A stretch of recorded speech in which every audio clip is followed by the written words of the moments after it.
लोग कह रहे हैं नहीं हंसी मजाक में शिवपाल जी ने कह दिया कि संघमित्रा मौर्य जी शिवपाल जी का चुनाव लड़ाएंगे।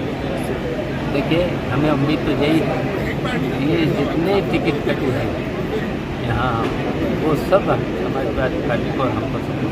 क्योंकि बड़ा चुनाव कैंपेन की शुरुआत कर रहे हैं, मेरठ में उनकी पहली जनसभा है। क्या कहेंगे उत्तर प्रदेश में, क्या उनको पिछले के मुकाबले चीज़ें बेहतर होंगी या फिर खराब होंगी? देखिए, अब चुनाव है, रणभेरी बच चुकी है। अब हम लोग भी रोज कर रहे हैं, उनने तो अब शुरू करेंगे। हम तो कर रहे हैं 3 महीने से पहले चुनाव में कितनी मीटिंग कर चुके हैं। हम यहाँ पर मीटिंग कर चुके होंगे कम से कम 100 से ज़्यादा, 100 से ज़्यादा मीटिंग कर चुके हैं। आज हमारा ये कार्यकर्ता सम्मेलन हो रहा है, लगातार कल है बदायूं में, फिर है सैसवान में, फिर है गुन्नौर में, फिर है पिलसी में। तो ये हमारे सभी सम्मेलन हैं। अब वो प्रधानमंत्री है तो आप लोग वही सवाल पूछने लगे। तो एक सवाल और था आपसे, प्रदेश अध्यक्ष भूपेंद्र चौधरी का स्टेटमेंट आया है अभी। उन्होंने कहा है कि इंडिया गठबंधन अभी तक अपने प्रत्याशियों का ऐलान नहीं कर पाया है देश भर में, और लड़ने की बात करते हैं भाजपा से। देखिए, अभी भारतीय जनता पार्टी भी नहीं कर पाई, पूर्वांचल में कहीं भी नहीं कर पाई है। हमारा तो तब भी कर चुके।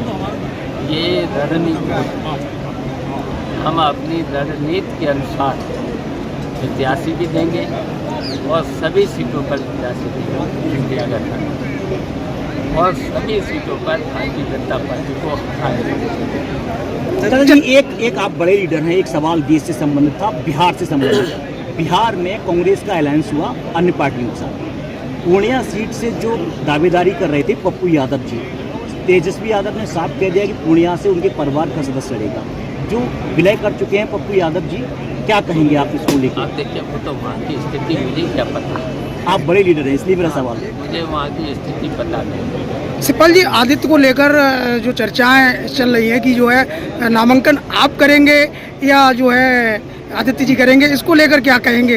क्योंकि अलग अलग तरह की चर्चाएं चल रही हैं जनता के बीच। अब देखिए, इस पर तो हम आपसे यही कहेंगे, आप बहुत घूमते फिरते हो, जो आप सुझाव दे देंगे घूम फिर के वही हम करेंगे।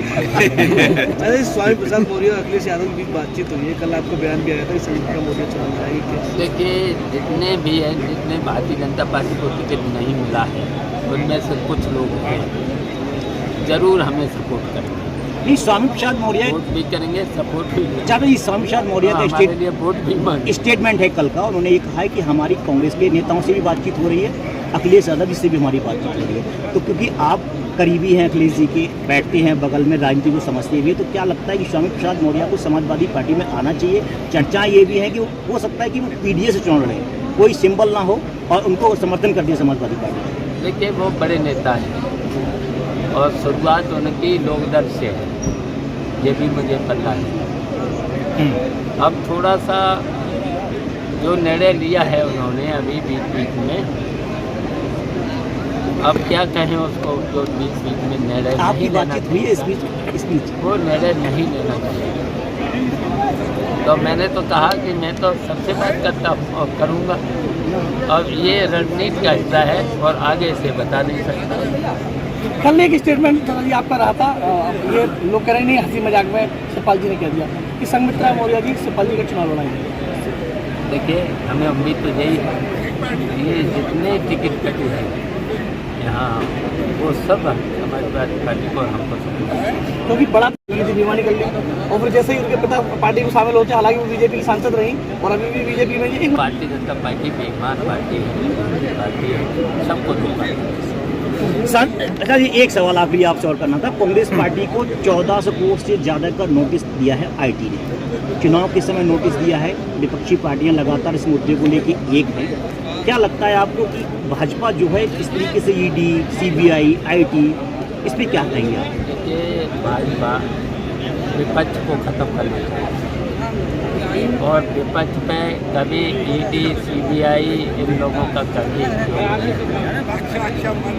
अगर देखिए, आपने देखे ही होगा इलेक्ट्रॉनिक बॉन्ड से लेकर के इनकी पोल खोली है। अगर ये चंद ले लें तो इनके लिए तो चंदा है, और अगर विपक्ष ले लें तो इनकी ईडी और सीबीआई।